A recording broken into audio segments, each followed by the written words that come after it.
Hi, Pierre. I'm Surya from Y Media. Yes, sir. So, Globe and Mail has done a story on election interference on Conservative leadership campaign. What are your comments on that? Well, first of all, let's quote from that Globe and Mail article. I'm going to quote here. CSIS also did not have evidence that Mr. Poilievre or members of his inner circle were aware of these alleged actions.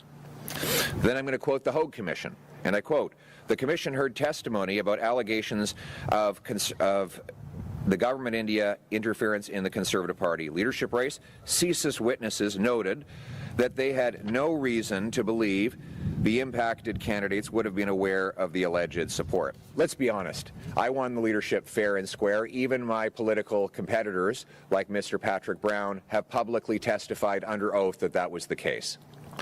But I'm glad that the Liberals put this attack out today. Really glad. Because there's something that's really been worrying me.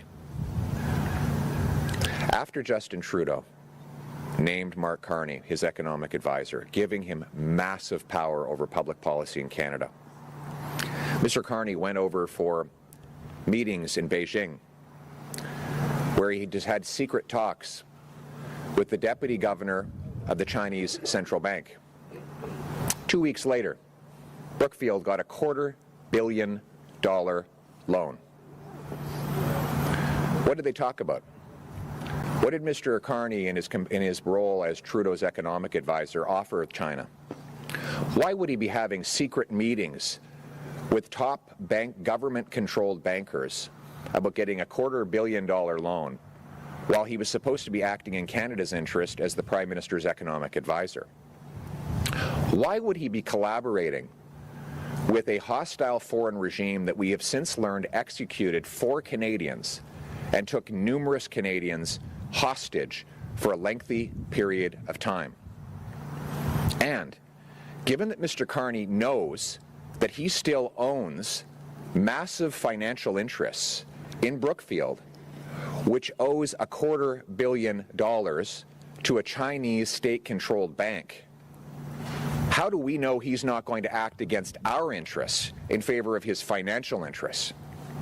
Why didn't he stand in front of this microphone and confess to Canadians that he owes the Chinese government that kind of money?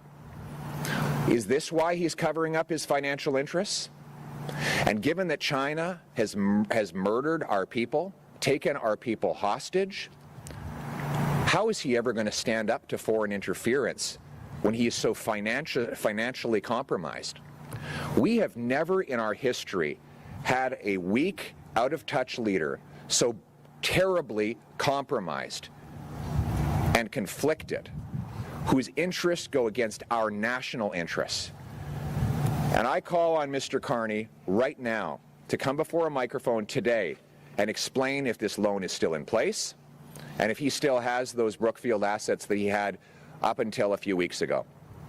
Because we cannot trust someone.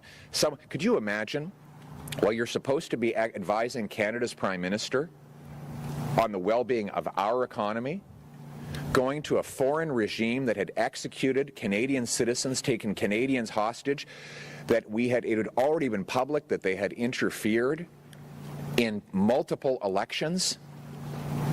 They've done incursions into our northern waters. Mark Carney will never be able to protect our national interests because he has massive financial conflicts of interest overseas. What we need now is not to give the Liberals a 4th term with a weak and compromised leader. What we need is a Prime Minister who will put Canada first for a change.